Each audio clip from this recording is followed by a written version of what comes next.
Welcome back to the channel. My name is Steven. I'm a pharmacist. I own 52 units of real estate and help coach people to buy their first multifamily deal. So it's crazy. I was going on Facebook and my dad sent me a photo of my pharmacy school graduation back in 2013, where exactly 12 years ago I retired, or not retired, I graduated pharmacy school and been working as a pharmacist since.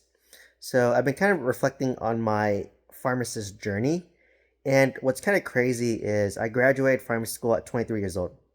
So that's younger than most. So typically, you're going to do 4 years of undergraduate, get a bachelor's degree, and you're going to go straight to pharmacy school, which takes 4 years, which ends up being a doctorate degree. But I did a 5 year program in Stockton, and basically it's 2 years undergrad and then 3 years of graduate school, and it's year round. So we didn't get summers off. So it was a pretty intensive program.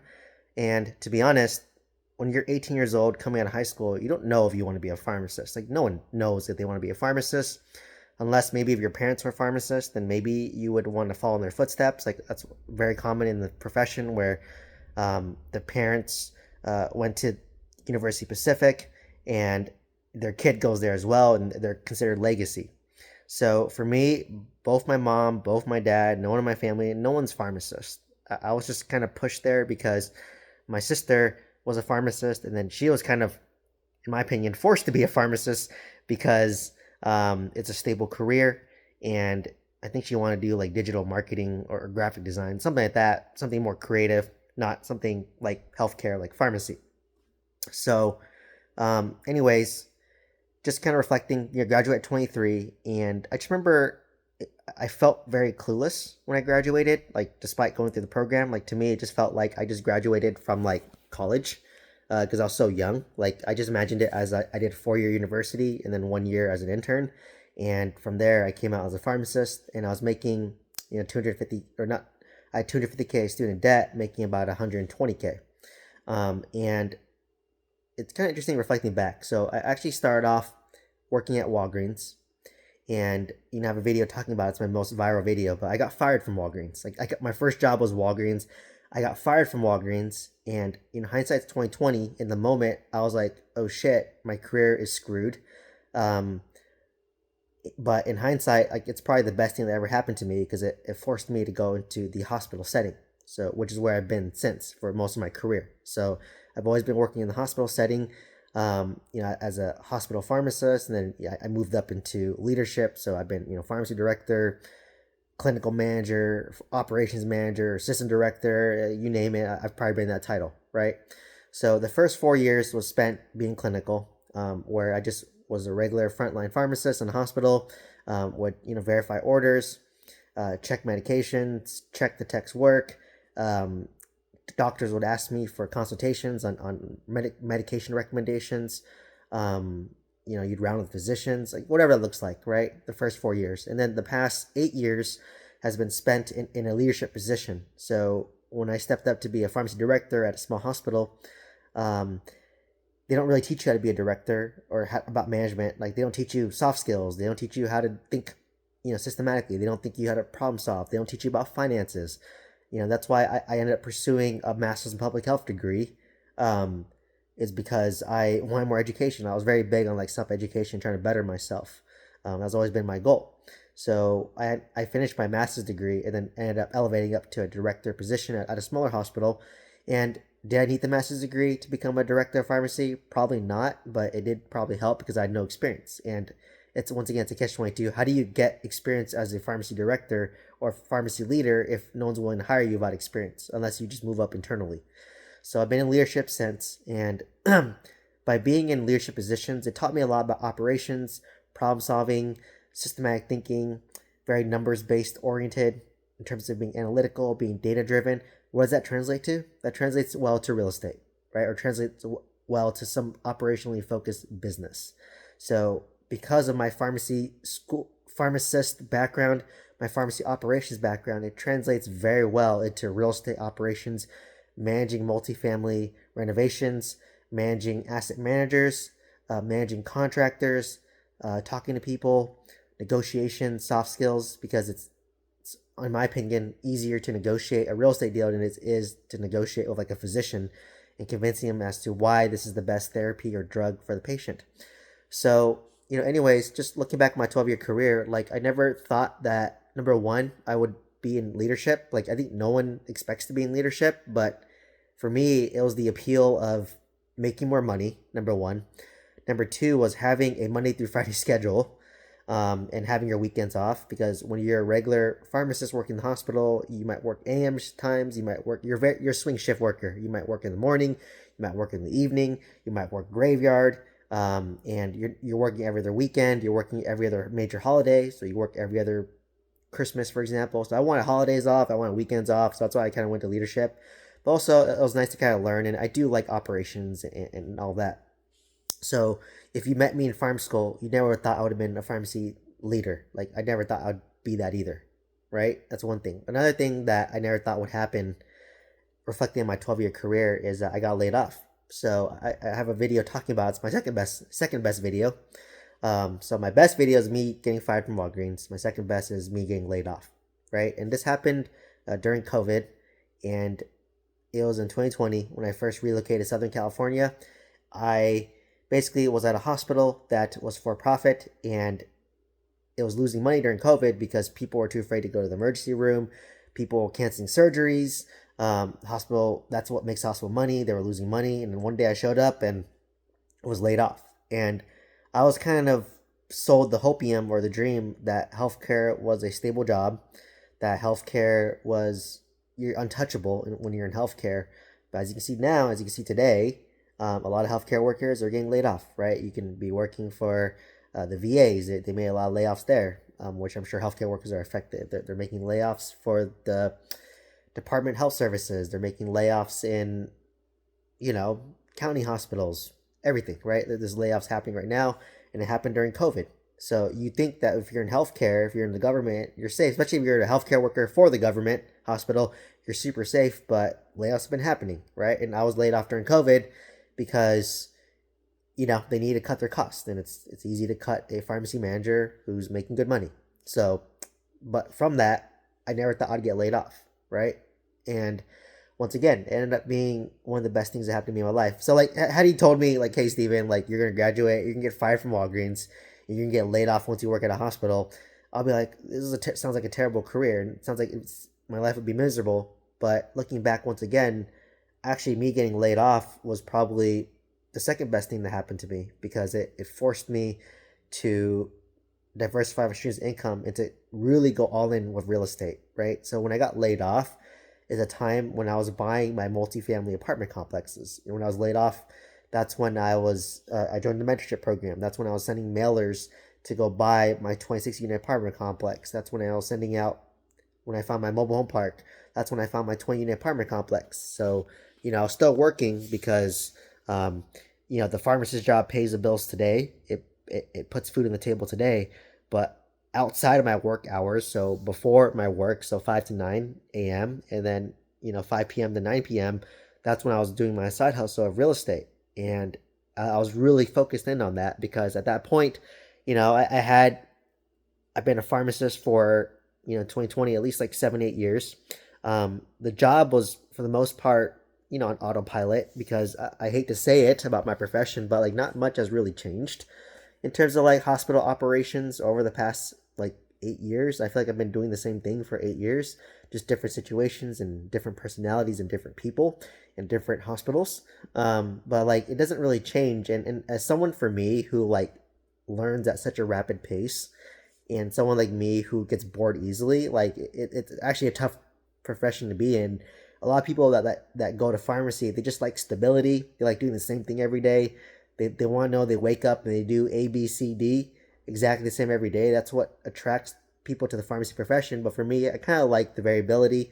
I like excitement. I like learning new things. And yeah, there's a lot of exciting things in the hospital, but for the most part, like 80% of it is the same at this point, being a pharmacist for 12 years. And the remaining like 20% might be new, but I know how to figure out the answer. So that's why I'm always surprised by people who, they literally been working the same job for like 20 years and they get stressed out. And I'm like, dude, you're doing the same thing for 20 years. Why are you stressed out? Like, to me, that sounds boring, right? That sounds boring. Like, why are you stressed out by this? You've been doing it for the same thing for 20 years. Like 80% of it is the same. So, people have low stress tolerance. But for me, I'm a little bit more entrepreneurial. So, like, for me, I like to learn. I like to always be pushed. I like to always do new things, which is why I probably job hopped more than I should have, to be honest. And why I was always like seeking new things and trying to push myself. So, like, when I got laid off, backtracking it, that's when I diversified my income streams. I wanted to like make money through real estate so that, if I get laid off from my job, right now times are tough for hospitals, right? With all the cuts to federal funding, and all the patients are Medicare and Medi-Cal. So, like, I wouldn't be surprised if hospitals start laying off healthcare workers, pharmacists included. And if it happens to me, I want to be prepared, right? I want to make sure I have other streams of income. I want to be prepared that I have a good emergency reserve. I want to make sure that I'm liquid. I want to make sure that I'm working other streams of income. So I got real estate as a stream of income. I have YouTube and coaching as another stream of income, right? So I always want to like always be learning, always be bettering myself, and preparing for the worst. Like, you want to prepare for the worst, but hope for the best, right? I don't want to get laid off, obviously. I'd rather leave on my own terms, and by leave on my own terms, I mean retire. But like you said, you can't really control it. You could show up one day and HR calls you in and they lay you off, right? Happened to me before. So, once again, like, I never thought I would get laid off. So that's why I try to tell people, like, a lot of pharmacists, they get so comfortable, they get so complacent, they get so entitled, if I'm being honest, and they think that they can like not be flexible, set the rules on their terms. And I'm like, if you think that way, you're the most disposable. Like, we all could think of that one worker, whatever industry, they've been there for a long time, not flexible, can't change the way they do things. Like, when push comes to shove and the company needs to make cuts, you're disposable because you're not flexible, you're not willing to learn, and you're not willing to be better. So, like, it just makes it an easy decision to lay you off. So you always want to like always be learning, always be improving yourself, regardless of what profession you're in, right? So that's just kind of the mindset that I have. So, like I said, once again, never would have thought I got fired, never would have thought I would have gotten laid off, and never would have thought I did real estate, right? I never thought I'd want to do real estate, never thought that I'd want to like try to retire early from my job. So I never thought I would do any of this. Like I said, I graduated with a blank slate, didn't really know much. So kind of reviewing my career, like I said, like, even to this day, like, I'm very grateful for like my pharmacist job because it allowed me to learn. It allowed me to have disposable income so that I could travel, I could do what I wanted, I could have, invest in real estate, which helped me build more wealth, like more wealth than I ever thought I would. I've built more units than I ever thought I would. I never thought I would develop this net worth. I never thought I'd be saying, hey, I could potentially retire at 40. I never thought I'd be saying these things, right? So that's really kind of the mindset that I have, is like, I never thought this would be happening for me. But because of the little things that I took in, and because of my W2 job, it allowed me the cushion to do this.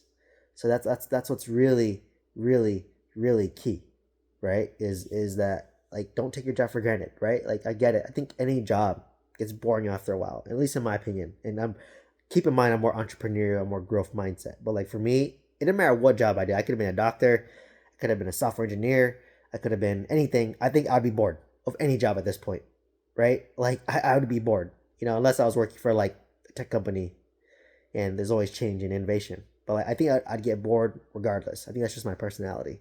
So because of that, I would use my boredom, use my excess energy to go like do a side hustle, which ended up being real estate, and then eventually that side hustle can take over my main hustle, and I don't have to do my main hustle anymore, and I just can work on whatever I want to. Like, for me, I like to create content, I like to teach people, I like to learn, right, and like to share what I have learned. So for me, I could do YouTube for free, right? Like, I don't make much from YouTube, but like, I just love doing it. So that's kind of the core message I got after being a pharmacist for like 12 years, specifically in the hospital setting, right? So to kind of summarize all this, sorry I went on huge tangents, is number one, just be grateful for the job, right? Like, be grateful for any pharmacist job that you get. And like, just know that pharmacists is becoming oversaturated, number one. Number two is like, maybe AI will replace some of our jobs. And number three is like, just know there's pharmacists being laid off there. So if you have a job, just be grateful, right? Like, so just having that grateful, having that gratitude.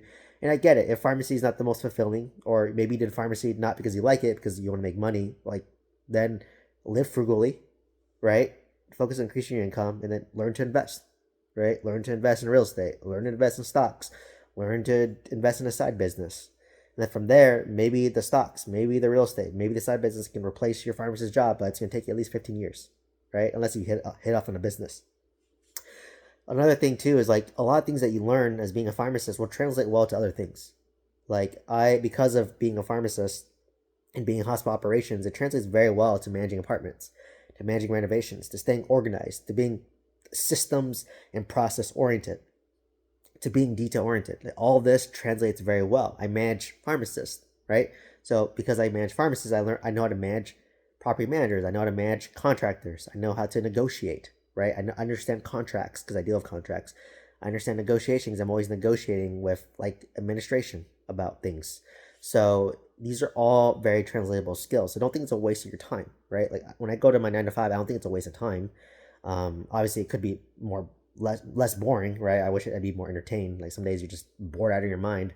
But anyways, like these skills do translate, right? So don't think it's a waste of time.